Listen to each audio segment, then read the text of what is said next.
Salut à tous et bonne année. Vraiment, je suis heureux pour 2026 de vous souhaiter la santé surtout. Ah, ok. Non, pas la santé. La réussite alors. Non. L'argent. Non plus. L'amour. L'amitié. Il me reste la paix dans le monde.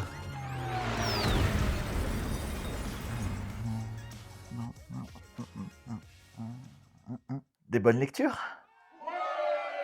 Ok, cool, on a au moins ça. Si vous voulez des bonnes lectures pour 2026, vous regardez la bonne émission. C'est la 4e de couverture.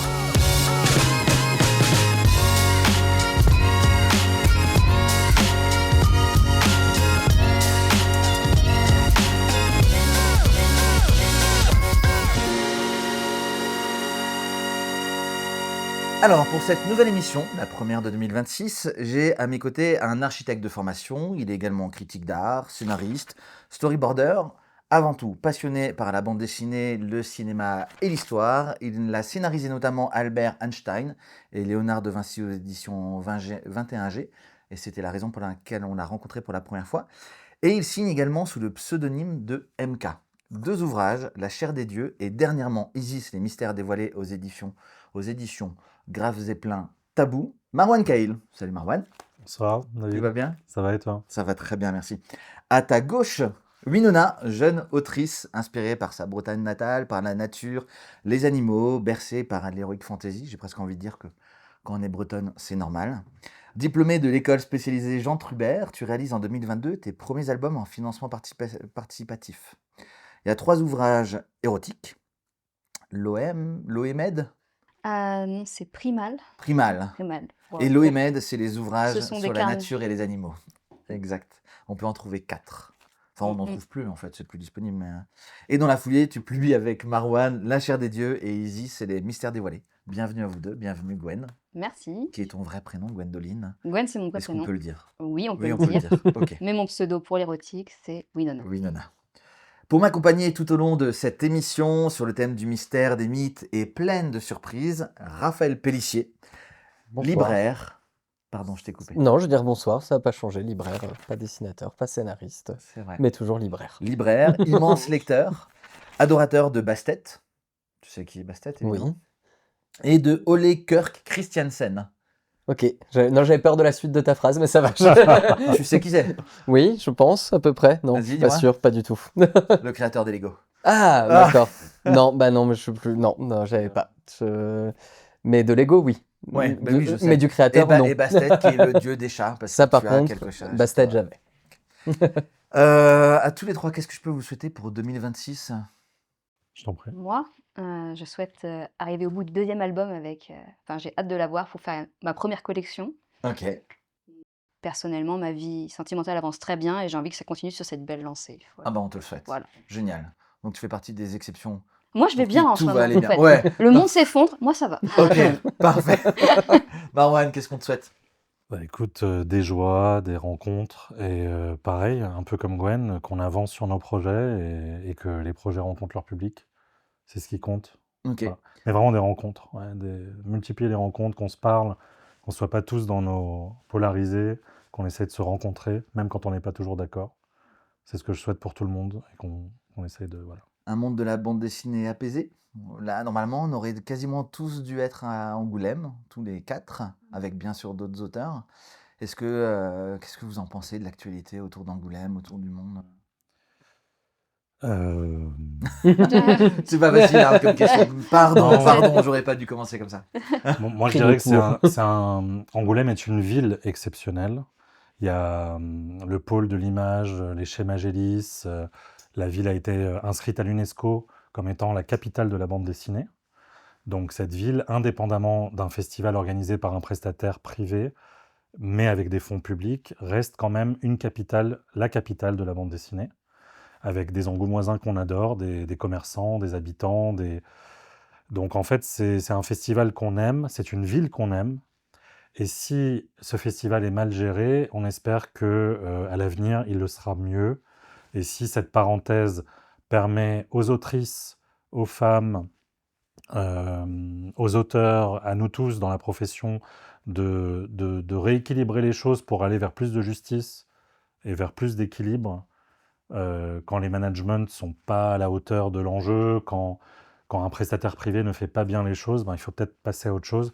Après, pour avoir connu les équipes qui préparent ce festival, moi j'ai beaucoup travaillé avec eux avant l'année 2022 et avant tous les enfers qu'on est en train de vivre.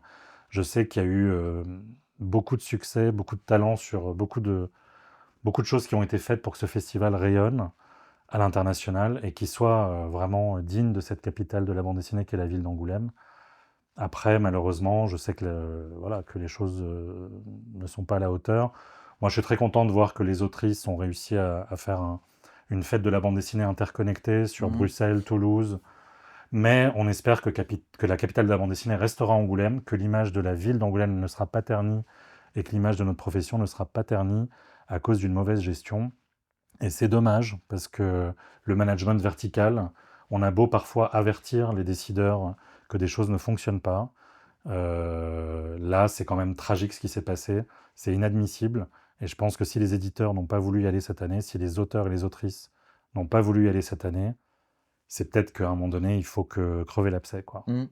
Malheureusement. Des fois, il y a des décisions douloureuses à Mais je pense prendre, hein. qu'on on en parlait avec Gwen. Mhm. Toi, tu considérais que oui, tu partageais cet avis-là, et en même temps, c'est vrai qu'on on aurait tous aimé se retrouver.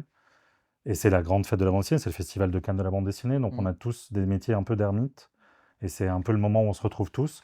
Donc pour cette année, on aimerait juste que les choses aillent mieux, mais aucun regret sur ce qui se passe. Parfois, il faut passer par là, mais ça aurait pu être autrement, et ça aurait dû être autrement. Mhm. Les choses auraient dû être réglées en amont, bien avant, et ne pas nous mettre sur le fait accompli comme ça, parce que ça pénalise votre profession, ça pénalise notre profession. Ce festival, c'est un rayonnement, c'est pour que les auteurs vivent de leur métier, pour que les libraires vivent de leur métier, et que les éditeurs fassent leur métier tout court. Oui, c'est un moment important pour tout le monde, je pense pour toi Oui, aussi, Gwen. ouais, pour moi, ça a été un coup dur d'apprendre que le festival, il était, annulé.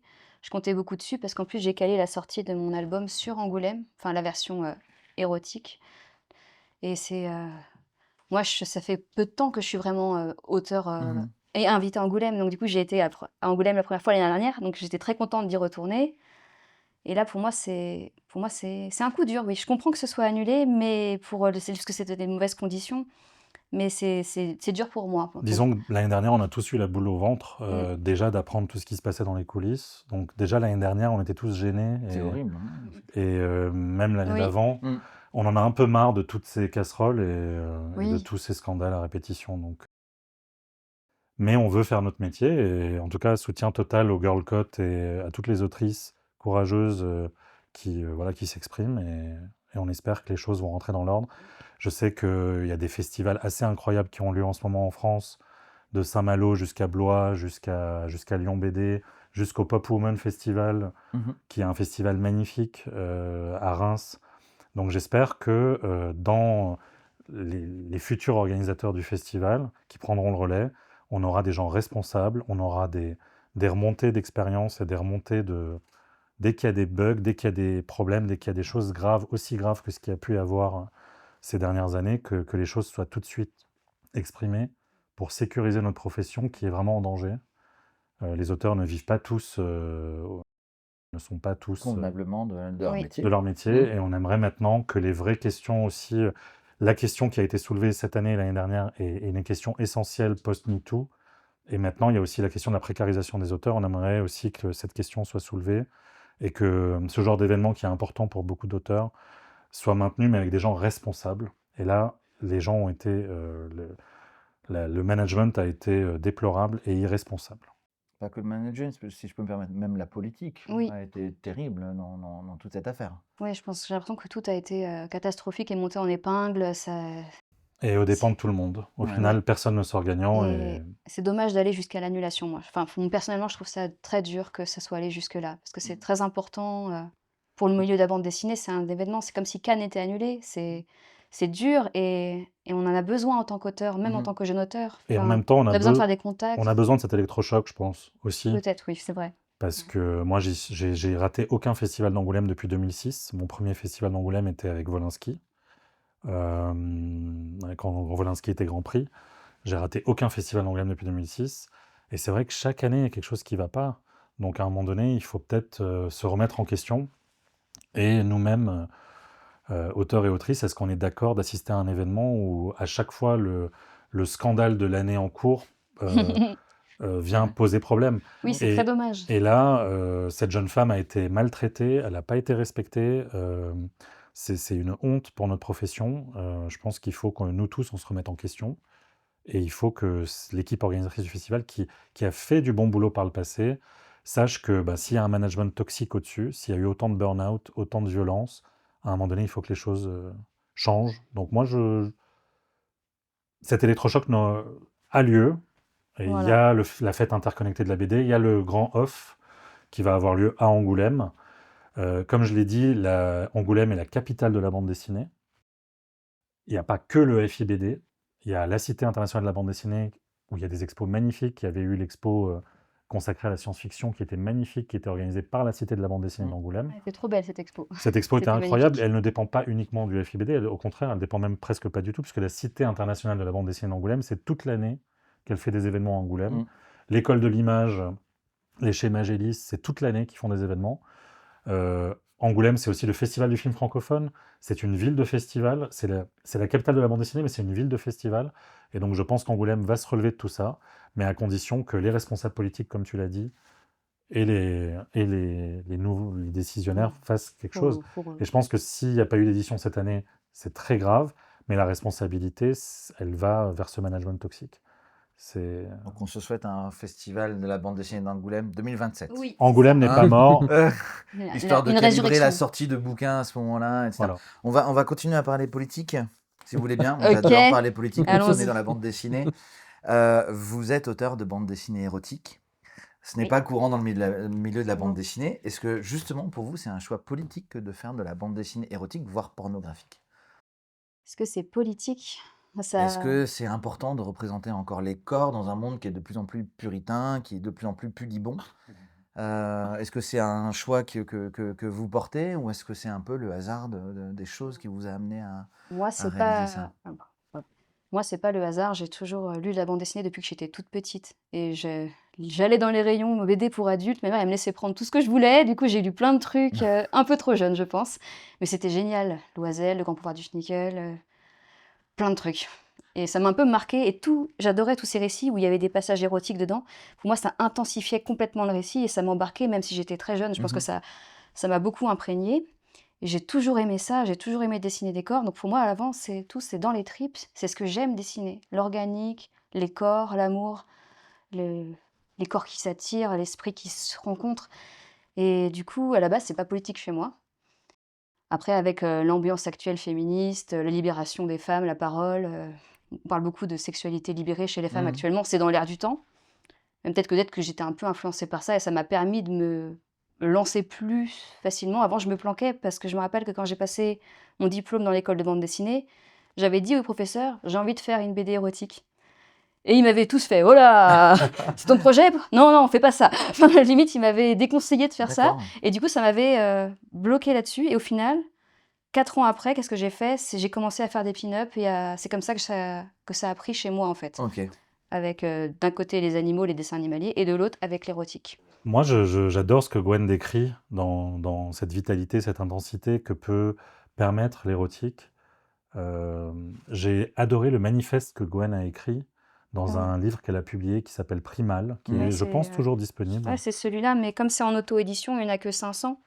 Et je les vends au compte-gouttes depuis. On peut les trouver quand on te voilà. rencontre en festival, Voilà. quand Et tu dans te déplaces. Il en reste encore un Voilà. peu.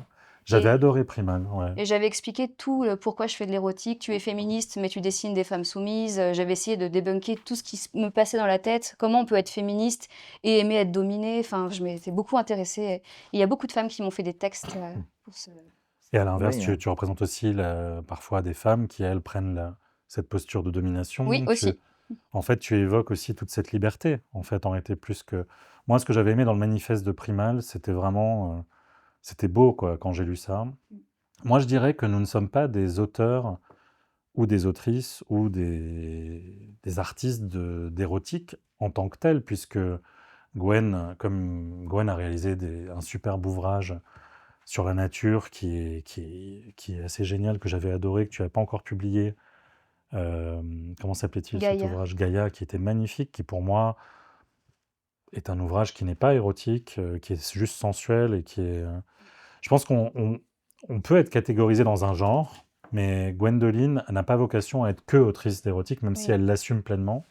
Moi, en tant que scénariste, j'ai fait des biographies dessinées, j'ai fait pas mal de choses, mais pour le dire autrement, la première bande dessinée, par exemple, d'un auteur comme Van Damme, dont je n'arrive même pas à la cheville, hein, c'est pas le sujet, mais Van Damme, sa première bande dessinée, c'était Epoxy, avec Hum, un énorme artiste Avec comme Cuvelier. Cuvelier, Ouais. et Loisel a fait de l'érotique. Oui. Alors, et dans Peter Pan, il y a un peu d'érotisme, il y a un peu de sensualité. Je trouve que dans les anciennes bandes dessinées, il y a Dans toujours La des quête de petits l'oiseau du passages temps, il y avait un peu. qui jouent avec Pour ces... moi, Chris de Valnor est éminemment érotique, même s'il n'y a pas de scène de sexualité dans Torgal à proprement parler. La Castafiore. Hein. La Castafiore. Mm. Oui, peut-être. Oui, La peut-être, pourquoi pas. Pourquoi pas. La Non, mais Castafiore. vraiment, C'est ça. j'insiste sur l'idée que oui, on peut faire le genre érotique comme on peut faire du polar. Mm. Et je pense qu'un auteur, et Gwen en tant qu'artiste et autrice complète, elle fait aussi ses propres scénarios, elle n'est pas Oui. uniquement dessinatrice. Elle a mis, par exemple, des nouvelles de Maupassant en images, elle a dessiné, J'ai adapté, elle oui. a adapté des nouvelles de Maupassant.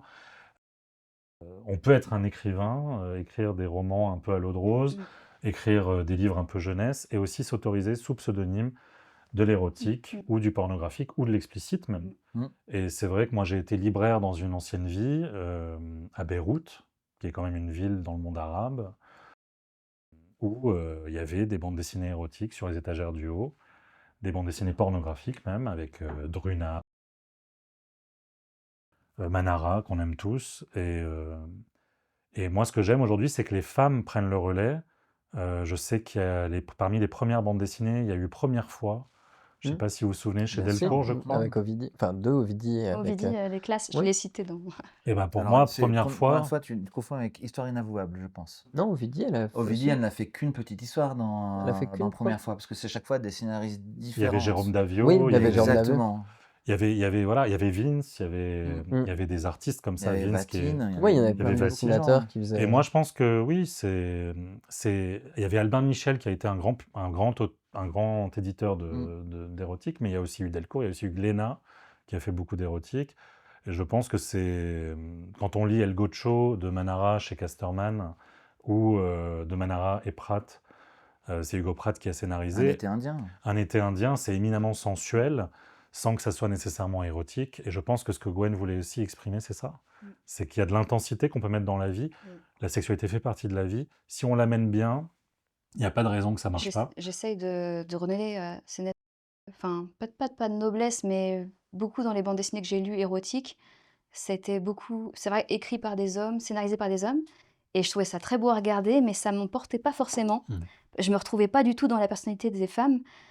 Et du coup, comme ça me passionne en même temps, je me suis dit, il faut vraiment que je raconte et que je dessine l'érotique et l'amour et les corps qui s'aiment à ma façon et dans la vision de mes amies aussi, féminines. Du coup, c'est pour ça que j'aurais beaucoup Beaucoup. laissé s'exprimer. Et on se rend compte que c'est aussi, c'est pas que fleur bleue du tout, hein. C'est vraiment pas que fleur bleue du tout. On est aussi intense que vous. C'est différent, c'est pas porté forcément sur la même chose.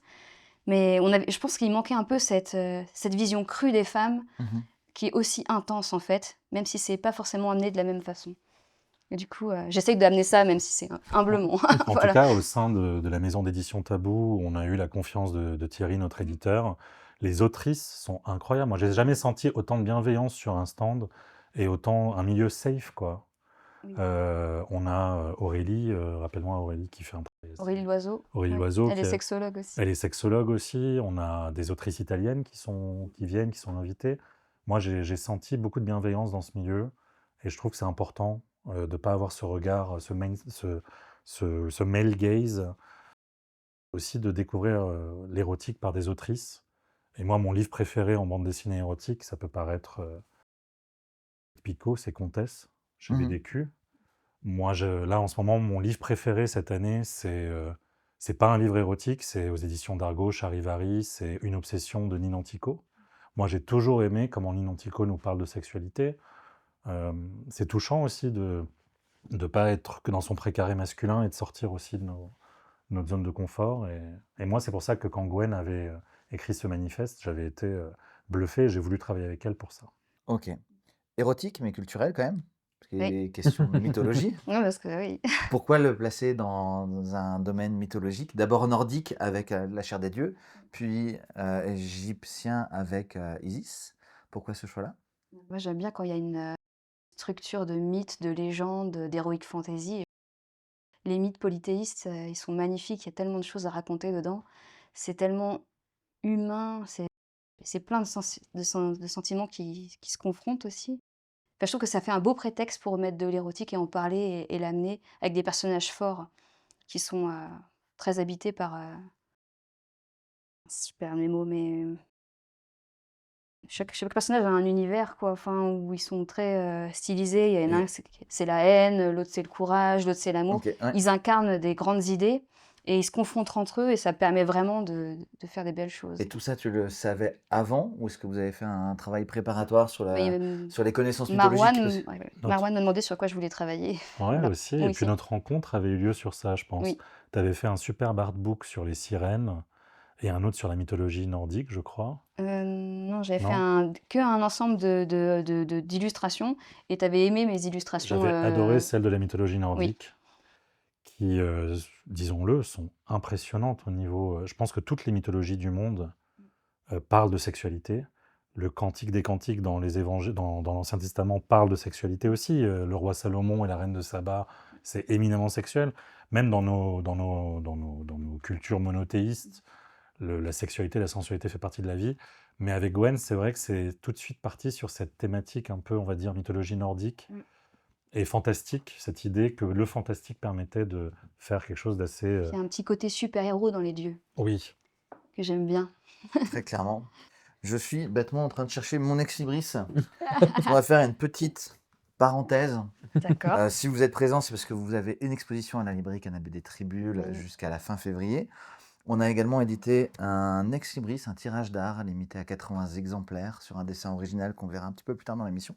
Donc pour toutes les personnes qui veulent l'acheter, que vous soyez de Paris, de Bretagne, vous pouvez l'avoir. Et un des spectateurs de cette émission pourra gagner un album avec cet ex-libris. Mais pour ça, il va falloir que vous soyez bon. Ah oui? J'ai un petit quiz pour vous. et est-ce que je peux permettre, David, avant que tu continues, Dis-moi. ce qu'on a adoré aussi avec la proposition de Thierry, l'éditeur des éditions Tabou, c'est qu'il a proposé une version tout public, Oui, c'est qui vrai. n'est pas censurée du tout, qui est juste adaptée, sans contenu explicite ou érotique ou pornographique, Ah aux oui. éditions Grave Zeppelin. Cette question, je la barre. Hein. Aux éditions Mhm. Grave Zeppelin. Et l'ouvrage en question que le public va remporter peut-être aujourd'hui, ce sera soit l'édition non érotique aux éditions Grave Zeppelin, qui est entièrement structurée et travaillée pour que tout se mette en S'imbrique. place, Mhm. s'imbrique, sans qu'il y ait les planches érotiques dedans, ou la version Tabou, qui, elle, est Et plus érotique crue. et explicite et Mhm. plus crue. Très bien. C'est noté? C'est noté. Ok. C'est parti. Alors, sur mon questionnaire, si vous avez au moins 6 points, un internaute gagnera un album. Si on a 6 points, 6 Il faut points qu'on sur se un batte questionnaire pour de eux, 10 questions autour de la d'accord. mythologie. D'accord? Chacun doit avoir 6 points ou Non, on a non, 6 c'est points à deux? collectivement parlant. Voilà, on a plus de chance, la Moi, mon foule gagne. objectif, c'est de vous piéger pour ne pas faire de cadeaux aux gens. Je suis Allez, là pour le pognon, et allez. donc je ne fais aucun cadeau. Première question. On va voir si vous avez bien révisé. Toutankhamon s'appelait au début de sa vie Toutankhaton. Vrai ou faux? Faux. Un C'est point votre pour nous, dernier mot? Raph. Un point pour nous? Ouais, c'est Ah vrai. non. À sa naissance, Toutankhamon s'appelait Toutankhaton, mais après son accession au trône et le remplacement du culte d'Aton par le culte d'Amon, ou d'Amon d'ailleurs, il a pris un nouveau nom. Si je peux permettre, David, ce n'est pas une question mythologie. C'est une question histoire sur un pharaon qui a réellement existé. Je m'en fous. C'est nous qui écrivons les questions, allez. c'est notre Ouais, émission. c'est ça. C'est mes règles. Ok. Alors, celle-ci, je peux la laisse barrer répondre. aussi. Moi, je suis pas très chanceux. Euh, Ok. On est mal. Il va falloir inventer des Question questions. numéro 2. Ouais. Amout est l'assistante d'Anubis dans le royaume des morts. Sa morphologie est Crocodile, lion, hippopotame. Chien, aigle, crocodile. Chat, lion, crocodile. Putain, on va gagner ce quiz. Oui, vous allez Mais- gagner. Chat, lion, crocodile. J'hésite entre la troisième et la première, parce que en fait, toi, tu n'es pas encore au courant, mais c'est dans le livre 2 qu'on Oui. va la voir. On est... Et de mémoire, dans ce que j'avais partagé, c'était pas hippopotame, parce que l'hippopotame, c'est l'animal qui symbolise 7. Quoique, elle est assez gros, elle est assez... Oh là là. Alors, crocodile, c'est juste. Tu peux me répéter un peu les propositions? Crocodile, lion, hippopotame. Ouais. Chien, aigle, crocodile. Chat, lion, crocodile. Il y a des Il y crocodiles a des partout. il y a des crocodiles partout. J'aurais mis l'hippopotame. Moi, j'aurais mis la première. Bien joué. Ouais. Un point Ouais. pour vous. Un point. Ok. Et pour info, dans le livre 2, elle a un rôle exceptionnel et elle est adorable en tant qu'assistante d'Anubis. Cette créature un peu chimérique, elle va vous plaire. Ok. Connaissant Gwen au dessin, elle adore dessiner des créatures imaginaires. Ça va être bien. Ça va être bien. Allez, on passe donc de l'histoire à la vraie mythologie, mais cette fois-ci nordique. Question numéro 3. Loki n'est pas le frère de Thor. C'est Non. son père. Je suis ton père. Pardon, je regarde pas Star Wars. Son fils. Je suis ton nom. Ça marche pas. Son oncle. Moi, je dirais oncle. Je dirais oncle. Oncle, allez, un point pour vous. Mm. Bien joué. Mais c'est un oncle, c'est pas le fils de... Parce que comme il est demi-fils d'Odin un peu, je crois. Ouais, ça c'est ça, il est quelque chose exactement, qui- tout à fait. ouais. Il n'y a Qui pas le de rend lien de. Oui, oui. Il aurait direct. presque été demi-frère presque de Thor, en fait, en quelque sorte. Mais Ouais, oncle, ça pour moi, il marche était aussi. demi-frère, mais pas oncle, mais Ouais. ok. Ouais, je pense que vous vous êtes trompé, mais on a raison. Non, alors c'est Bertrand qui fait. donc J'allais on dire peut- Bertrand, paix à son âme, Ah ouais. qui a fait le, qui a fait le D'ailleurs, casting. Bertrand, on pense énormément à toi. La première personne dont j'ai parlé en arrivant à la gare, c'est de toi. J'ai dit à Gwen, tu vas rencontrer Bertrand, j'adore Bertrand. Et au final, tu n'es pas avec nous ce soir, c'est Bon, dommage. bah, on va laisser C'est- Bertrand voilà. animer. Tu Bonne fais la, journée. tu lances la visio hein, pour. Allez, on a deux Allez, points. question numéro 4. Les guerriers morts au combat ne vont pas qu'au Valhalla. Oui. Une moitié d'entre eux va aussi au Volkswagen, au Volkswagen ou au Folk et gratte à sèche. La première, mais...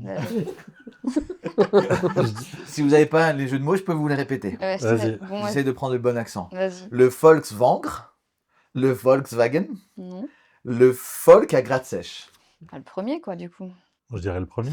Oui, c'est le premier. Mais Est-ce c'est... que tu nous- Du coup, c'est pas... ils vont pas avec elle? Alors, ils vont en van, ils montent dans un van Volkswagen pour aller au Valhalla ou pour Avec aller... des guitares sèches. Et Avec En des fait, je guitares crois pas sèches. que ce soit c'est Volkswagen, je crois que c'est un multiplat de Fiat qu'ils utilisent. En tout cas, tant qu'ils Vous n'ont avez plus de pas, monde, tant hein. qu'ils ont pas le crâne rasé et un marteau de Thor à l'envers, tout va bien. Tout va bien.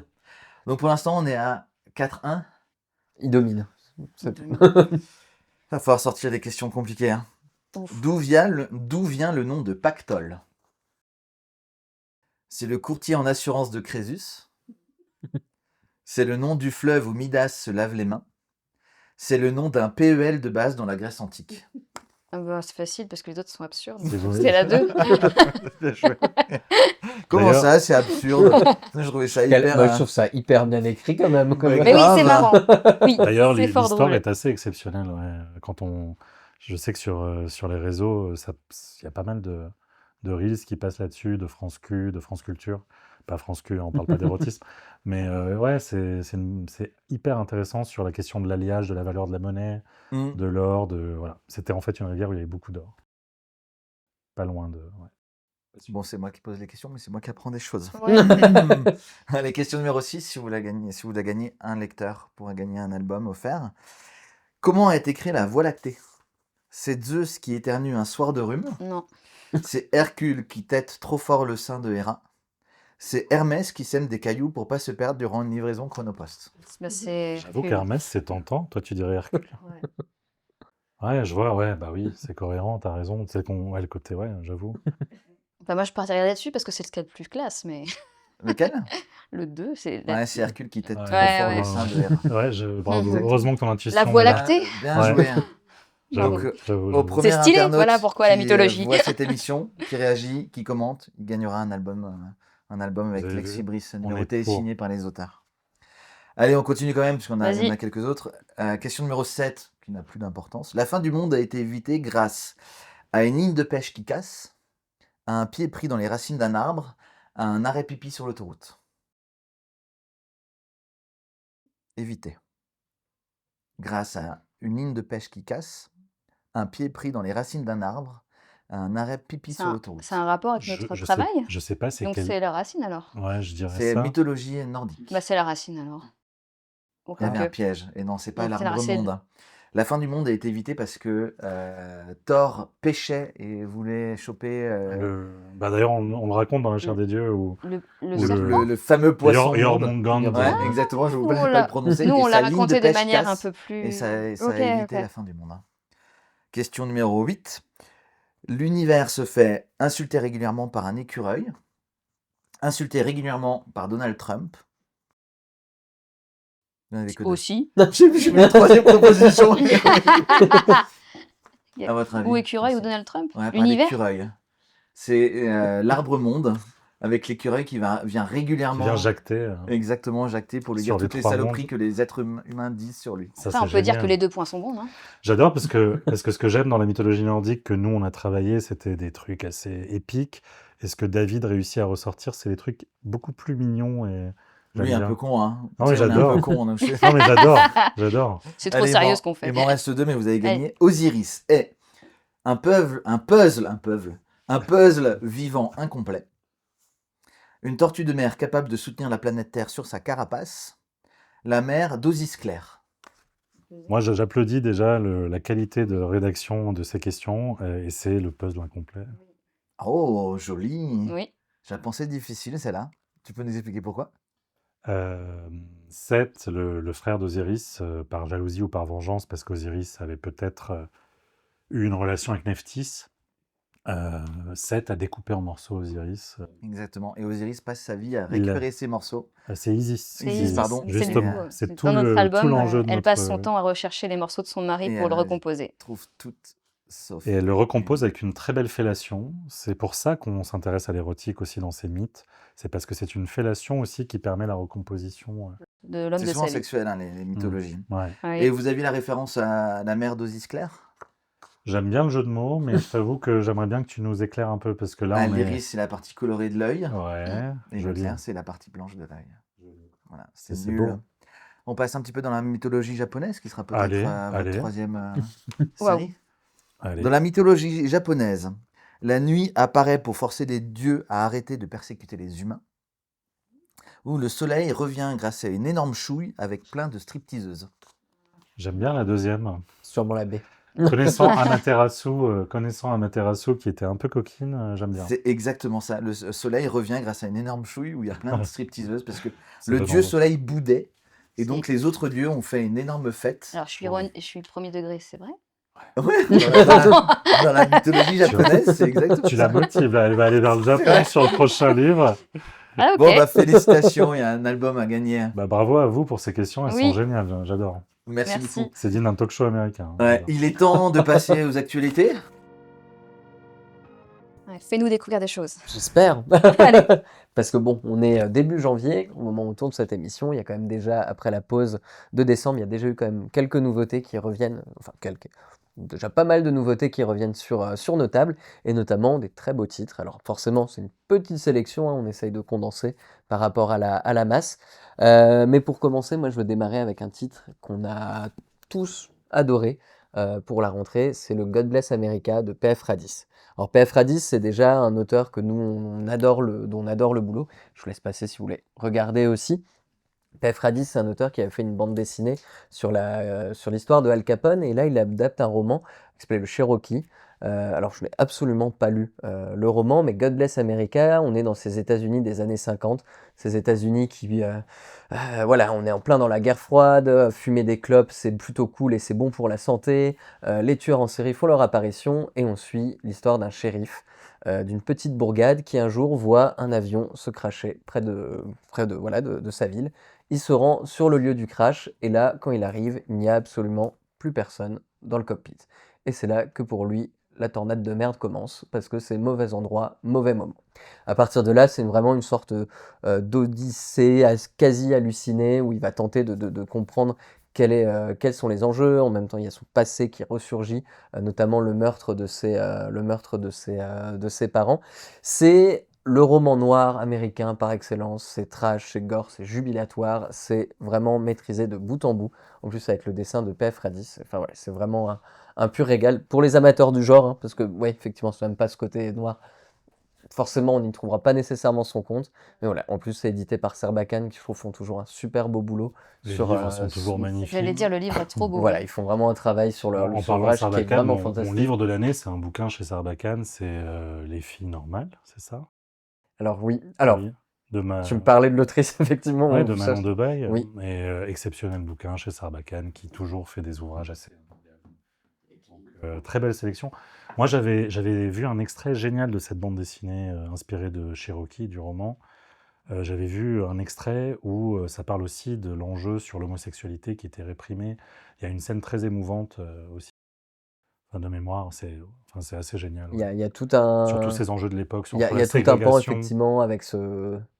Pas trop en dévoiler, mais. Ah, ok. Mais non, Et non, mais. qu'on se le dise, PF sera dans cette émission aux alentours du mois de mars et il y aura aussi un album à gagner. Et la mise en scène est très belle. Quand on voit la taille de l'épais, l'ouvrage, combien il est épais, la qualité du livre aux éditions Sarbacane, on se dit waouh, c'est du taf, quoi. Le nombre Ah ouais, de planches qu'il a dû Ouais, ouais, abattre, c'est superbe. c'est un Ouais, bosseur PF. super. complètement. Merci pour la reco. Ensuite, pour continuer, il y a Le Serment de Michael Bourgoin et Mathieu Gabella. Alors, Le Serment, aujourd'hui, on le voit dans l'actualité cinématographique, dans l'actualité littéraire, il y a énormément un retour des adaptations des bouquins de Bram Stoker et Mary Shelley, Frankenstein et Dracula. Que ce soit Del Toro, enfin après que ce soit Besson, enfin bref, tout le monde, le mythe des créatures iconiques comme celle-ci reviennent. Alors, généralement, c'est des adaptations très fidèles au roman, mais là, les auteurs, hein, dont notamment Mathieu Gabella, qui avait déjà travaillé sur un récit qui s'appelait La Licorne, qui Oui, travaillait il a changé de style, là. Alors, c'est pas le même dessinateur. Ah, c'est pour ça? Ouais, c'est ça. Ah, je Mais j'ai un lui, peu c'était... perturbé. il s'était intéressé à la question des striges, en fait. Et là, pour le coup, il va Oui. s'intéresser à la question des vampires. On va y suivre, en fait, un médecin, chirurgien, radié de l'ordre, pour différentes raisons, qui décide maintenant d'exercer dans l'ombre. Il a tout un protocole parce qu'il travaille avec la mafia et tout ça, et un jour, alors qu'il soigne un patient, quelqu'un toque à sa porte et lui dit «Soignez-moi, j'ai été mordu, je suis un chasseur de vampires, je vais me transformer». Forcément, C'est question, génial. est-ce que c'est vrai? Enfin, qu'est-ce qu'il en est réellement? Et c'est là que tout le récit se lance et c'est absolument grandiose. C'est un très bel C'est enclenchement, ouais. trop, enfin, il y a tellement de rebondissements, on ne sait jamais comment ça va finir, enfin, jusqu'à la dernière page. Et c'est une vraie relecture du mythe du vampire de manière moderne. Jusqu'à la dernière page, tu disais? Jusqu'à la...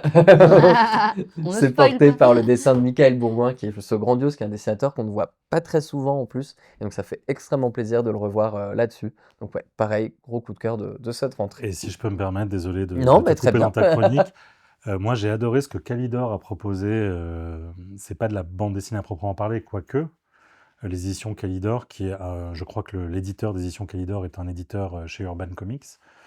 Il a proposé un très bel ouvrage illustré par Christian Kennel, du Dracula de Bram Stoker, que je vous recommande vraiment parce que c'est exceptionnellement illustré. Et chez Urban Comics, tu veux dire Non, Ah non, non, non. ok. L'éditeur de Kalidor, Ok. qui a créé cette maison fait, ok. d'édition assez géniale, est un éditeur de Urban Comics. Et il a demandé à Christian Kennel d'illustrer le Dracula de Bram Stoker. Et Christian Kennel, qui est un auteur de bande dessinée qui a été récompensé à Angoulême et dans d'autres festivals, a proposé des illustrations incroyables dans ce très très bel ouvrage aux éditions Kalidor, Ok. que je recommande vraiment à tout le monde. Et il y a eu un excellent Frankenstein aussi, dans la même collection, mais pas par Christian, par un autre artiste. Mais Christian Kennel a été exceptionnel sur cette réinterprétation du mythe de Dracula, avec des illustrations à couper le souffle. Ok. Et vraiment un grand artiste, voilà, Christian Kennel, énorme artiste. Bon, on ira jeter un œil, carrément, effectivement. Je demandais à Urban, parce qu'Urban a lancé aussi une collection autour des grands, des grands monstres, mais avec d'autres auteurs Avec aussi. d'autres auteurs. Mais cette fois-ci en bande dessinée. Et cette Ça, fois-ci c'est en bande toujours un thème dessinée. passionnant, les gros monstres de l'histoire. Hein. On y revient toujours. Et il y a beaucoup D'ailleurs, à en parlant dire. de monstres, je vois que tu recommandes. Ouais, alors l'Escadron Bleu de Lepont et Virginie Olagnier, pour parler un peu d'histoire, une thématique que j'aime énormément, et surtout pour des choses que je ne connaissais en plus pas forcément. L'Escadron Bleu, qui est l'adaptation, ou en tout cas librement inspirée d'un roman, qui va retracer le destin de cette jeune femme. L'Escadron Bleu, c'était cet escadron de la Croix-Rouge française, qui en fait a été envoyé par De Gaulle à l'approche de la fin de la guerre dans les pays de l'Est pour aller récupérer les prisonniers français sur le front de guerre. C'était un escadron composé quasiment exclusivement de femmes et qui sont allés, bah voilà, à travers des fois le front encore en cours, ils sont allés se confronter à des soldats russes aussi. Il y avait effectivement beaucoup de blocages. Normalement, les prisonniers français étaient parfois destinés à être envoyés tout simplement dans des camps de prisonniers. Elles se confrontaient aussi à énormément de femmes dans des villages qui ont été victimes des pillages, qui ont été victimes des viols, enfin de tout des horreurs que peut être la guerre. Et donc voilà, c'est l'histoire vraie, le destin de cette femme et de toutes les femmes qui l'ont entourée d'ailleurs, parce qu'elle n'était vraiment pas seule dans cette aventure, qui en fait aujourd'hui, bah, maintenant, il y a des rues à son nom, il y a des écoles, il y a des médiathèques, enfin qui a eu vraiment un impact assez important. Donc c'est une manière de redécouvrir ce destin assez incroyable. En plus, toujours c'est édité par Dupuis, dans quand même la collection Air Libre, qui est quand même une collection prestigieuse, je pense qu'on peut dire le mot, Mm. et c'est toujours fait avec brio. Et qui a été à l'origine des superbes ouvrages sur la résistance qui ont été assez Avec exceptionnels. Madeleine Madeleine Résistante Résistante. notamment. Superbe. Et pour finir, je vais aller assez vite. C'est 2 titres, 2 suites qui arrivent, qu'on attendait beaucoup. Enfin, moi, j'attendais beaucoup, mais en tout cas, il y a Mimouche. On attend toujours tous. le Oui. travail de Carole Morel. Ouais, Mimouche, j'avoue. voilà, notamment effectivement de Carole Morel et Véro Cazot. Alors comme le dit David, Carole Morel, bah, on attend tous ses bouquins toujours Notre parce autrice que préférée. c'est tout simplement une autrice grandiose, quoi qu'elle fasse, quoi qu'elle dessine sur n'importe quelle thématique. Et là avec Véro Cazot, Mimouche, on est dans cette série prépubliée dans le journal de Spirou qui compte l'histoire de cette jeune fille qui vit un peu dans l'ombre de sa sœur et qui va se redécouvrir, reprendre goût un peu d'une certaine manière à la vie à travers la boxe. C'est un récit qui parle. Le sport est finalement en fond parce que finalement c'est un récit sur l'émancipation, sur le fait de grandir, sur l'acceptation de soi, le fait d'oser dire, d'aller face aux personnes, de dire ce qu'on pense, qu'on a envie d'être, de comment on se construit. C'est un ouvrage qu'on lit enfant, on y comprend plein de choses. C'est un ouvrage qu'on lit adulte, on y revoit plein de choses et qu'en plus de ça, enfin qui est vraiment, il y a une portée dans cette ouvrage qui est fantastique et il y a ce dessin de Carole Morel qui encore une fois est juste grandiose, une Le dessin est limpidité dans exceptionnel, tout, enfin Ça a l'air trop bien. ouais, ça, La ça l'est, la exactement. séquentialité Enfin, est c'est incroyable et Véro Cazot est toujours génial aussi. tout ce qu'elle fait, voilà, Ouais. c'est vraiment un duo, je trouve, qui s'est bien trouvé. On est bien d'accord. Et Moi, je pour trouve que la couve, elle est top aussi. Moi, pour avoir pratiqué la boxe, je trouve que c'est bien dessiné, bien pensé. Mais elle est tellement Et j'ai forte. la fille d'une amie qui m'en a parlé. Et c'est vrai que c'est génial aussi. Ça. Toi, qui as pratiqué les arts martiaux aussi. Voilà, je trouve que c'est génial aussi de décloisonner. Oui, d'avoir en fait, c'est des thématiques qui n'ont Ouais. pas forcément été portées, notamment dans la bande dessinée Pour les tout amoureux public. d'Ashita Nojo qu'on est, c'est génial de voir aussi ce que Véro Cazot propose aussi à l'écriture. Alors, sans rester sur la boxe, mais en parlant de manga, parce qu'effectivement, on en parle aussi, je vais vous parler de la sortie du tome 2 de Mujina Into the Deep, de moi, un auteur qui m'est très très cher à mon cœur, qui est Inyo Asano, sûrement l'un dans mes auteurs préférés. On ne pourra pas montrer tous les passages à l'intérieur, comme toujours avec Inyo Asano. On va voir ça. Je comprends pas pourquoi. Mais Inyo Asano, c'est quelqu'un qui a su pareil écrire, enfin, normalement, est plutôt dans des choses très tranche de vie pour parler du quotidien, et là qui s'est, alors toujours avec un côté fantastique, on a vu dans Bonne Nuit Poun Poun, Dead Demon, Destruction, et là Mujina Into the Deep, c'est pas encore une énième redite de ce qu'il sait faire, au contraire, il montre qu'il sait se renouveler, où il imagine une société où maintenant vous avez un pass d'accès qui vaut comme, c'est votre pass qui vous dit que vous êtes humain, et vous pouvez décider de le vendre, de le céder, et vous devenez à ce moment-là un Mujina, vous n'existez plus aux yeux de la société, vous êtes un fantôme. Et les Mujina, pour survivre, pour continuer, acceptent un peu toutes les bas travaux, notamment surtout les assassinats, tous ces trucs de toute façon pour lesquels on ne peut pas les poursuivre. C'est hyper intéressant toujours dans son écriture, il y a toujours ce côté relation humaine, profondeur qui est fait, et voilà, encore une fois, Inyo Asano revient avec un titre assez fantastique qui ne sera une série a priori en plus de ça pas trop longue. Merci Raph.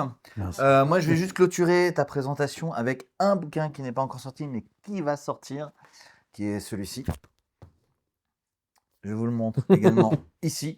Ça s'appelle 9 secondes, c'est fait par Bruno Patino qui est journaliste et par Morgan Navarro qui l'a illustré. En fait, 9 secondes, c'est le temps de concentration des êtres humains, le temps d'attention. Et tout cet ouvrage parle du temps d'attention et de l'économie de l'attention. C'est un ouvrage absolument passionnant, je pense qu'il va devenir d'utilité publique. Donc j'essaie d'attirer votre attention. Si vous êtes professeur documentaliste, si vous êtes parent d'adolescents, si vous êtes adolescent, lisez-le. C'est très drôle, c'est hyper intéressant, c'est assez court, ça joue avec notre capacité d'attention. Je me suis reconnu à 2 égards là-dedans et je n'en suis pas fier. Mais ça m'a permis de mettre des mots véritablement sur des angoisses que je pouvais avoir vis-à-vis des réseaux sociaux et notamment cette peur de passer à côté d'informations, cette peur de ne plus avoir accès à un certain nombre de choses. Euh, Ils en parlent dedans, c'est traité scientifiquement, ça parle aussi de sensations qu'on a pu avoir nous en tant que commerçants, où les gens nous expliquent qu'ils n'ont jamais eu aussi peu de temps, alors qu'en vérité ils n'en ont jamais eu autant. Et ça nous rappelle que la moyenne de temps passé sur les réseaux sociaux par jour dans le monde est tout de même de 5 heures. Donc il suffit de... Ouais, c'est affligeant. On voit aussi que depuis que les réseaux sociaux existent, il n'y a jamais eu autant d'activités solitaires qui sont faites. C'est un ouvrage qui est atterrant, qui est hyper intéressant, qui est essentiel, qui va sortir prochainement et qu'il ne faut pas rater. Merci beaucoup pour votre attention. Merci. On continue notre interview. Ouais, moi Ça vous va? je suis rassuré sur la Gen Z qui a de plus en plus envie de se déconnecter aussi. Et je trouve que voilà, on a vu le succès de Stranger Things Ouais. qui a redonné envie de toucher vers des choses plus matérielles, plus concrètes, vers des interactions plus. La Gen Z commence à se révolter un peu vis-à-vis du tout numérique. Bah, Et je pense j'espère, je leur que souhaite en tout on cas. espère pour tous nos amis Mm. libraires aussi que beaucoup de gens vont continuer à lire des livres et Tout à à fait. ne pas être que sur les écrans à scroller. Ouais. Gwendoline, Marwan, j'aimerais un petit peu en apprendre sur votre méthode de travail ensemble.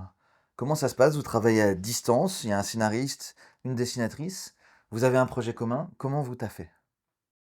Travail. Ouais, Bah, d'abord, on discute de ce qu'on peut faire, à ok, peu près. En général, Marwan, il m'écoute beaucoup. Et je voulais rester dans la mythologie, mais je voulais aller vers l'Égypte. J'étais fan du Prince d'Égypte quand j'étais petite, ce dessin animé, je le trouve ok, trop beau et cette mythologie m'intéresse, du coup. Et du coup, il m'a fait un scénario sur mesure pour moi. Après, du coup, c'est lui, je lui donne mes idées et après, lui, il développe tout et on en rediscute au fur et à mesure sur quoi je veux aller, ce que j'ai envie de dessiner, quel, euh, quel dieu m'intéresse. Il développe tout dans ce qui lui intéresse lui aussi et on fait confronter, enfin, ok. Et toi, Marwan, tu nous as montré en off, donc tes scripts, tes scénarios? Oui, alors un script, c'est assez costaud. Il y a une continuité dialoguée, il y a pas mal de descriptions, pas mal de documents que j'aime ajouter pour que Gwen ait un maximum de travail pré-mâché. Même si elle, je la connais, elle est hyper exigeante, elle a tendance à se redocumenter encore plus pour vraiment aller au plus près des choses. Mais c'est vrai qu'il y a une sorte de pré-découpage un peu storyboardé que j'aime bien faire, en laissant toute sa liberté à Gwen. Une sorte de vraiment, moi je dessine, je suis architecte à la base, mais le storyboard va être très très schématique. On peut même pas appeler ça un storyboard en réalité. Et Gwen va réussir à en faire quelque chose de très fluide, de restructurer la double planche, de travailler sur les surgissements. Et moi je vais mettre la continuité dialoguée en dessous. Je vais lui envoyer ça, on va discuter, elle va travailler dessus, elle va me proposer un storyboard en retour, cette fois-ci beaucoup plus détaillé. Puis elle va commencer les crayonnés. On va valider un peu tout ça. Et puis, c'est un travail vraiment d'échange permanent, je trouve, de ping-pong permanent entre un scénariste et une dessinatrice. Mais on peut se considérer vraiment co-auteur aussi là-dessus. Oui. Même si c'est vrai que le concept à la base, après, tu me laisses une vraie liberté pour aller vers un concept un peu délirant, un peu. Mais au final, on se retrouve toujours dans les envies et les valeurs qu'on a envie de raconter. se faire plaisir tous les deux et en général, on y arrive bien, on s'entend très bien. Donc Marwan, il me fait des tout petits storyboards, mais ils sont hyper efficaces et ça m'allège la tête parce que très vite, je vois ce qu'il veut et pour moi, c'est très facile de comprendre. Là, c'est un gros plan, là, c'est une vue de loin. Enfin, je comprends très vite et je redynamise le tout derrière, mais ça m'a permis d'aller beaucoup plus vite, ces petits découpages. Et c'est une méthode qui n'est pas du tout pour faire des guidelines pour Gwen, parce que elle, Oui. quand elle adapte par exemple Maupassant, elle est incroyable de mise en scène. Elle n'a pas besoin de quelqu'un pour l'aider en mise en scène. En tant qu'autrice complète, elle arrive à faire des mises en scène incroyables. C'est pas juste une guideline pour Gwen, c'est aussi une manière de constater là où ça ne marche plus dans la fluidité. Mhm. Si Gwen tout à coup me dit là j'y arrive pas, je sais que moi aussi j'ai merdé à un moment donné Oui. et qu'il faut peut-être étendre la planche, rajouter peut-être quelque chose Et ça permet en réalité, c'est pas juste des guidelines à donner à une autrice qui est complète, qui n'a pas besoin nécessairement de guide, mais c'est au contraire. C'est pour avoir encore plus de ping-pong entre nous Ouais, et puis, et comprendre où est-ce qu'il y a des blocages ou des... je trouve que c'est comme quand on fait un film, il y a plein de regards qui donnent leur avis et on est plus costaud à plusieurs quand on je Mhm. crois. Enfin, en tout cas, ça permet d'avoir, là ça marche pas, là ça marche bien. Quand je dis là il faut rajouter une planche, je pense que ça il faut le mettre en grand, il me fait OK, vas-y, je te laisse. À chaque fois, c'est Et les hyper bien. créonés viennent très vite. Ensuite, tu arrives à faire des recherches poussées pour peut-être amalgamer certaines séquences toujours de la bonne façon, en faisant une sorte de collage Oui. presque. Et en fait, au début, oui, je prends de la documentation, je travaille en numérique maintenant. Avant, je faisais tout à la main, vraiment tout. Le des premiers albums, La Chair des dieux, même les storyboards étaient faits à la main. Mhm. C'était un peu dur en fait, hein. Depuis qu'on m'a offert une Cintiq, j'ai découvert la magie du numérique et je fais: «Ah oui, effectivement, on gagne du temps, on efface plus vite, on peut mettre en miroir, on peut Mais retoucher». tu repasses à Donc la je main et en vais tradi. beaucoup plus vite en storyboard parce que je fais tout en numérique. Une fois qu'on est calé, j'imprime mes storyboards et je les passe à la table lumineuse et là je repasse au traditionnel. Ok. On va Voilà, voir ta voilà, technique de travail tout à l'heure voilà. dans la vidéo. Mmh. Moi, c'est aussi tout le travail documentaire que je trouve intéressant et hyper important. Et en fait, nous, on a contacté un doctorant au Collège de France, un doctorant en égyptologie, pour lire votre ouvrage. Et je vous rassure, on ne lui a pas demandé de faire une critique de ce qui va, de ce qui ne va pas.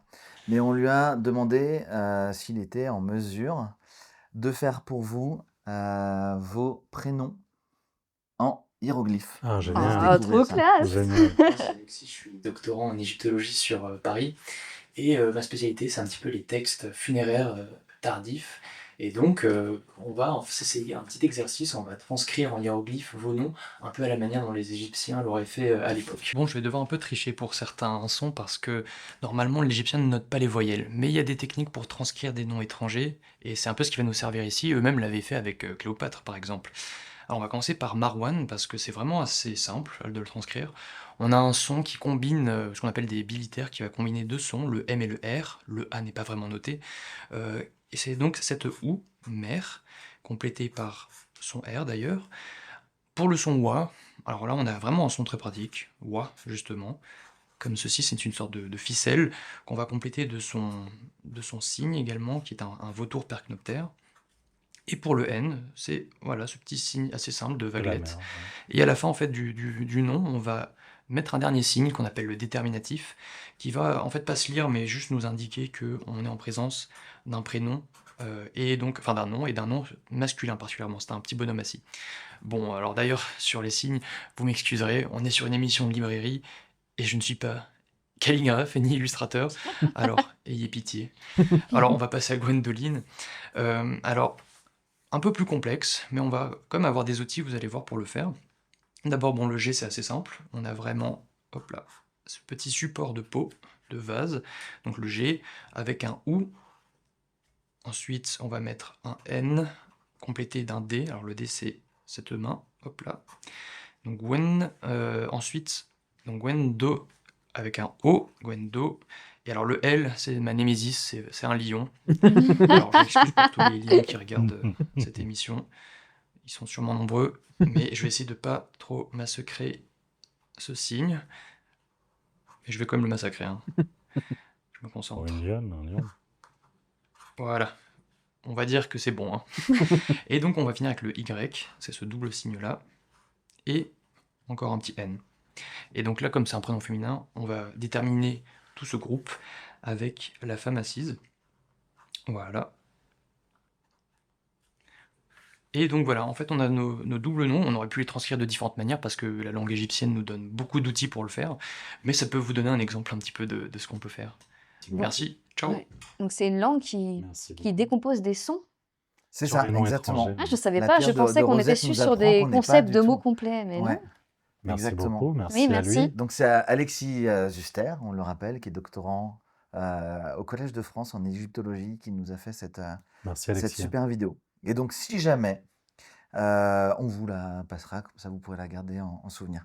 Il y a quelque chose qui est aussi hyper important. J'ai vu tout à l'heure, Gwen, que tu étais tatouée. Oui. Les Égyptiens considèrent aussi que l'art se porte sur la peau en plus des murs.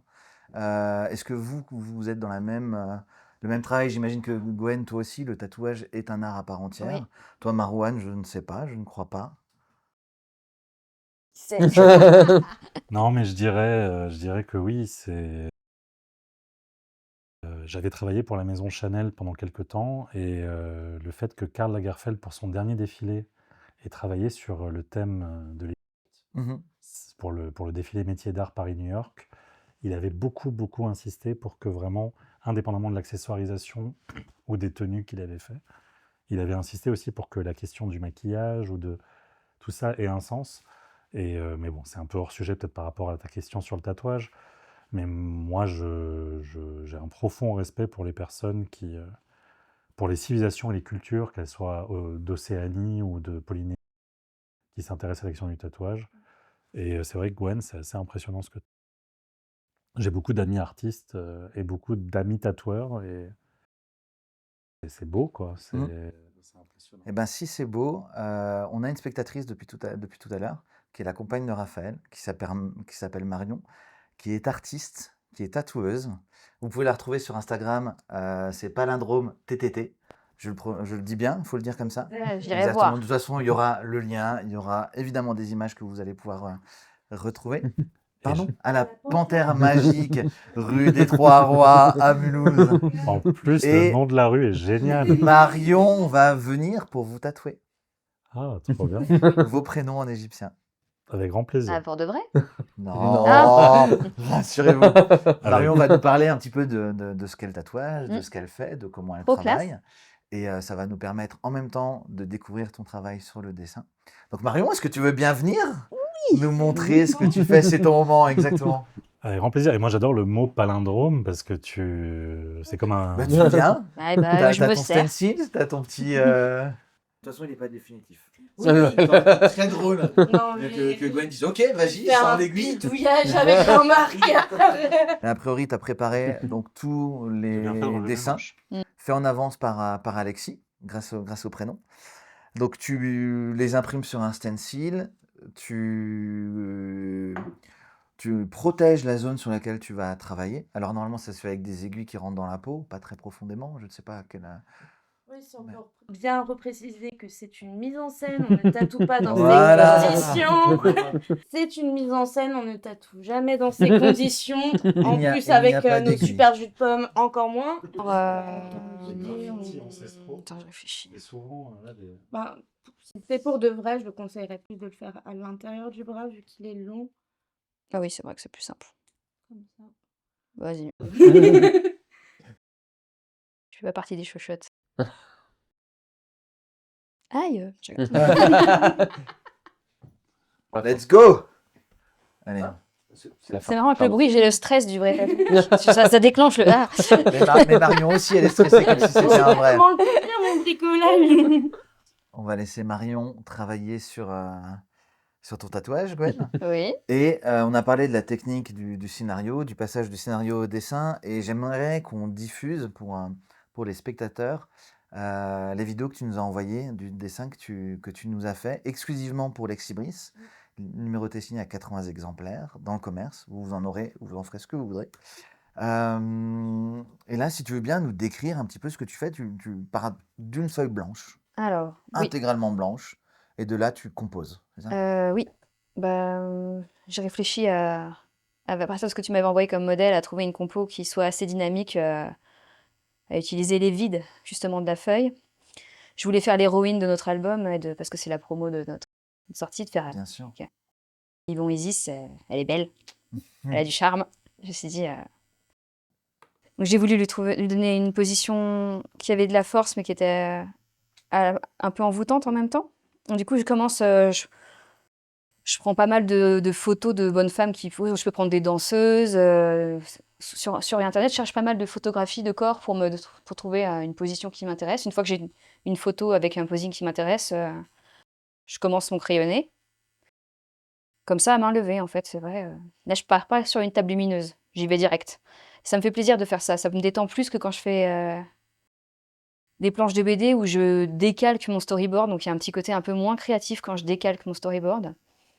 Là, c'est vraiment brut. Donc, il y a peut-être un peu plus de défauts d'anatomie parfois, mais il y a un côté plus Plus jeté, plus jeté. spontané. Oui, voilà, c'est ça, plus spontané, oui, exactement.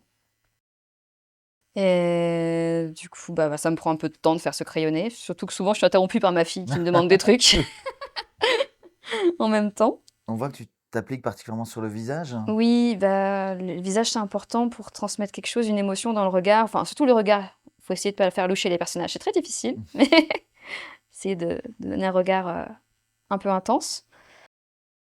Donc voilà, crayonné au début. Je fais beaucoup de traits de construction, que je gomme beaucoup. Je suis pas forcément juste du premier coup. Ça m'inquiète pas. Parfois, les faux traits, ça aide à justement recaler le trait au bon endroit.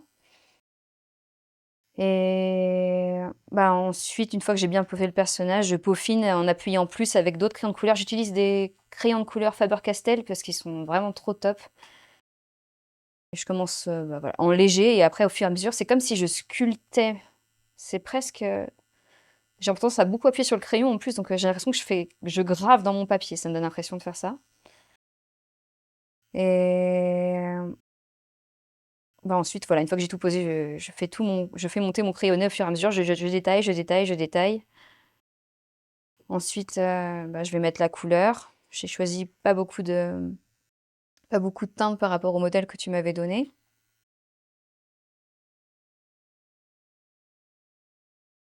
Là, on te voit continuer à le travailler, Oui, à l'ancrer presque.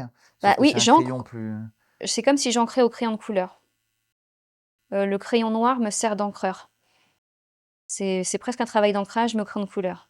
Je pense que plus tard, je vais revenir à l'ancrage plus traditionnel. Mais j'aimais beaucoup Barbucci. Il y a beaucoup d'auteurs de bande dessinée qui utilisent vraiment un crayonné comme ancrage. Et j'aimais beaucoup faire ça.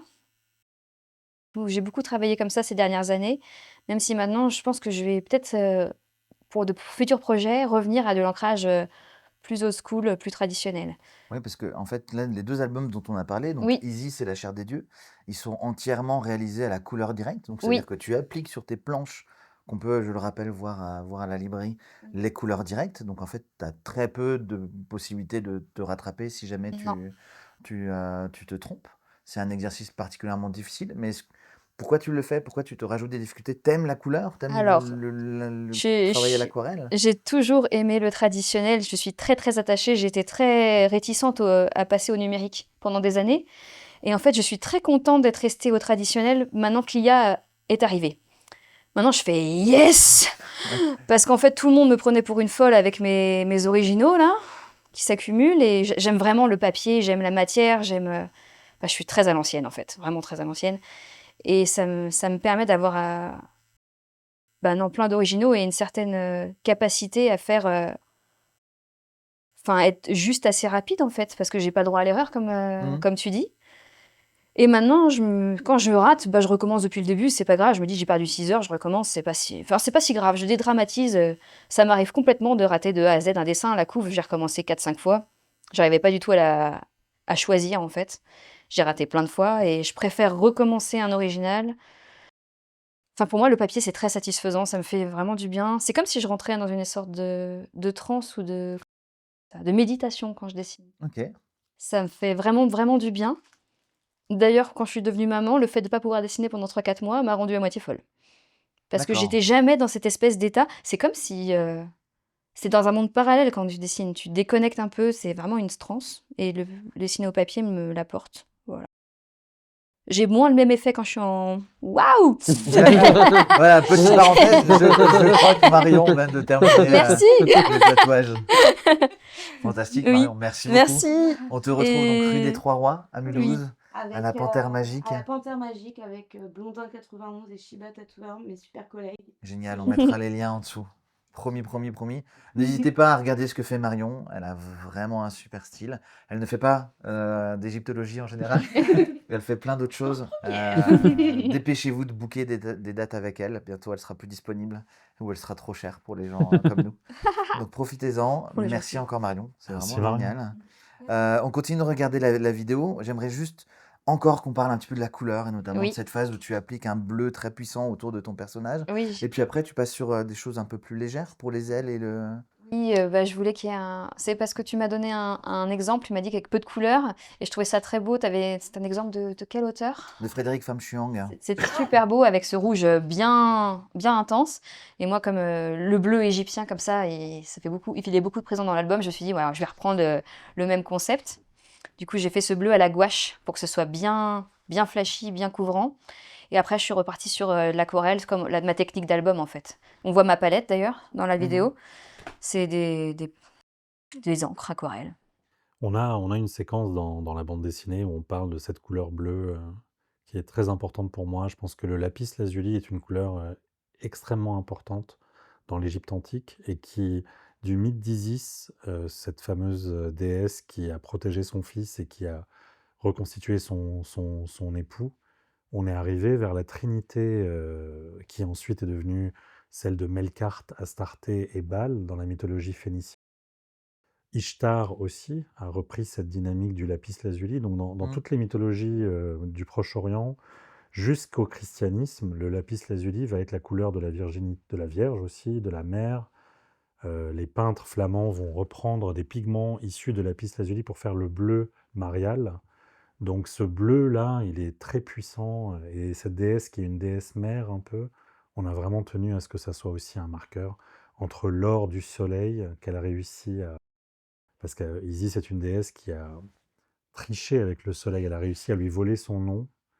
Entre cette déesse qui a su voler le nom du soleil pour s'approprier ses pouvoirs, cette couleur dorée, et ce bleu lapis lazuli, on avait vraiment envie d'aller là-dessus. Et Gwen, elle maîtrise parfaitement les bleus et les rouges. Elle me disait dans le TGV, quand on venait ici, qu'elle adorerait une histoire qui se passerait que la nuit, parce qu'elle maîtrise vraiment ces teintes de Ouais, bleu en à la bleu, je suis plus perfection. costaud, ouais. Ok. Moi, j'ai adoré, ouais, grâce à l'exemple que Bah, tu nous avais envoyé. le dessin est absolument sublime. On est très très heureux de l'avoir en exibris pour la librairie. Hein. J'ai rajouté du gris de peigne dans les cheveux quand même. J'étais là, 2 couleurs, je fais: «Ah, je vais rajouter une Ah, troisième couleur!» il m'en faut Il plus. m'en faut plus. Faut savoir, Mais finalement, ce less is more que tu nous as imposé par la bichromie est génial. C'est un exercice de style qu'on aime Oui, beaucoup en fait. Ouais. oui et ça fait j'étais très contente de faire ce dessin qui m'a détendue et Eh ben, un toujours un grand merci. Un grand merci. On va clôturer là-dessus. Donc, je rappelle à tous nos spectateurs les deux ouvrages que vous pouvez trouver dans toutes les bonnes librairies ou chez nous si vous voulez un exibris numéroté signé à 90 exemplaires. La chair des dieux chez Tabou, Isis, les mystères dévoilés, le premier d'un diptyque. D'ailleurs, la version plus adulte portera le même nom, le même titre. Alors, elle porte le même titre principal, mais pas le même sous-titre, Ok, pour différencier, et elle paraît d'ici quelques jours. ouais, exactement. On a raté à quelques coursiers près. Euh, Comment on pourrait terminer cette émission? En se souhaitant, en vrai, beaucoup d'amour, beaucoup oui, d'amitié, la paix dans le monde, la réussite, les projets qui se développent, une belle vie, quoi. une belle vie. Pour moi, une nouvelle coupe de cheveux, promis. Je pense qu'il est temps. On pense très fort à toute l'équipe de Tribule qu'on aime. Merci beaucoup. Merci d'être venu. Merci Oui. d'avoir fait le Merci pour déplacement. l'invitation. On se quitte, comme d'habitude, avec un book club pour que vous puissiez découvrir d'autres ouvrages qui ne seraient pas conseillés par des libraires. Cette semaine, c'est avec Jean Magueur. Je vous dis encore une fois merci. Merci à nos invités. Une très belle année 2026. On se donne rendez-vous avant 2027. Merci à tous. Merci à toi, Merci. Victorien. Merci. Bye bye. Au revoir. Eh bien, bonjour, moi je m'appelle Jean, je travaille dans la science, en chimie. Je suis un fervent lecteur de mangas que j'ai découvert par l'animation télévisuelle d'abord, il y a une vingtaine d'années maintenant. Et j'ai été amené à partir de là à continuer à lire beaucoup. J'allais beaucoup dans les librairies quand j'étais plus jeune m'installer pour lire avant d'acheter moi-même, d'être un plus fervent lecteur, plus assidu, on va dire. Et moi, je lis d'autres choses, hein, je lis beaucoup de bandes dessinées, je lis pas trop de comics, faut dire. Je lis beaucoup de romans aussi, mais de manière générale, c'est plus les mangas que je lis, ouais. Et bah, ici, en tout cas, on est plutôt bien servi, plutôt bien fourni, et avec des choses qui sont quand même assez très sympathiques. J'ai une grande collection moi-même chez moi, qui devient très grande, mais il y a toujours l'envie d'en prendre plus. Là, par exemple, là, celui-là, le Tsugai, c'est une petite série d'une autrice que j'aime beaucoup, qui parle un petit peu d'un monde entre un choc entre un monde plutôt traditionnel et un monde plutôt réel, et de voir un jeune garçon qui s'aventure là-dedans, dans une histoire plus ou moins compliquée, mais qui est quand même assez développée. En dessins différents, par exemple, là on a Sanda, qui est faite par l'autrice qui a fait Beastars en premier. Et là, on peut voir un certain type de dessin qui n'est pas très classique par rapport à beaucoup d'autres œuvres qu'on peut voir. C'est une des choses que je regarde aussi quand je veux choisir une nouvelle série. Il y a un style en ce moment aussi que j'aime beaucoup, avec par exemple cette série, qui parle d'une réincarnation de personnes de notre monde, dans des mondes plutôt type fantasy, RPG, avec des gens avec des pouvoirs, des races différentes, ce genre de choses. Et comment ils peuvent amener des choses de notre monde vers les mondes fictifs qui sont là. On a ma série de cœur, personnellement, qui est Full Metal Alchemist. Alors ça, c'est une série assez ancienne, que j'ai découverte initialement dans série d'animation, et que j'ai redécouvert par la lecture. Et comme beaucoup de séries d'animation, si ça rattrape la lecture, le scénario change un petit peu. Et ce que j'ai beaucoup aimé avec cette série, c'est que l'animation d'une part et la série d'autre part ont deux scénarios qui valent complètement le coup et qui tiennent la route du début jusqu'à la fin. Ça, c'est quand même pas mal. Cette série, elle est à la fois, en termes de dessin, c'est quelque chose d'extrêmement assez dynamique. Il y a beaucoup d'action dans ces dessins. Ça parle de deux frères adolescents qui vont essayer de se sauver l'un l'autre grâce à l'alchimie, parce que ce sont des puissants alchimistes. Dans cette série, j'ai trouvé beaucoup de choses. Il y a de l'action, il y a de l'humour, il y a des scènes qui sont des fois beaucoup plus sérieuses, qui peuvent un petit peu choquer au début, enfin émotionnellement j'entends, mais sans être gore ou violent ou quoi que ce soit. Le scénario, plus il avance, plus il se développe, il y a une multitude de personnages qui arrivent. Et c'est une série que j'ai lue plusieurs fois, que je relirai encore, je pense, plusieurs fois. Mais j'aime aussi avoir des séries qui sont plutôt courtes, 2-3 tomes. En ce moment, il y a quelques séries qui sortent, qui sont comme ça, de 2 tomes, et qui font toute une histoire en 2 tomes, qui sont assez, qui peuvent être pas mal du tout. Quelque chose d'assez unique aussi, je trouve, toujours en termes de dessin. C'est une série qui est, je sais pas comment on pourrait la qualifier, où le dessin est très aérien, assez onirique aussi, dont l'histoire parle d'une petite fille qui tombe du ciel et d'un petit garçon qui va essayer de comprendre ce qui se passe et de l'aider à retrouver qui elle est. Les mangas sont quand même un genre où la créativité est presque illimitée, et qui devient de plus en plus international aussi, avec des auteurs européens ou américains qui se lancent dans ce type de médias, et qui font beaucoup de diversité sur la manière dont les choses sont écrites et racontées.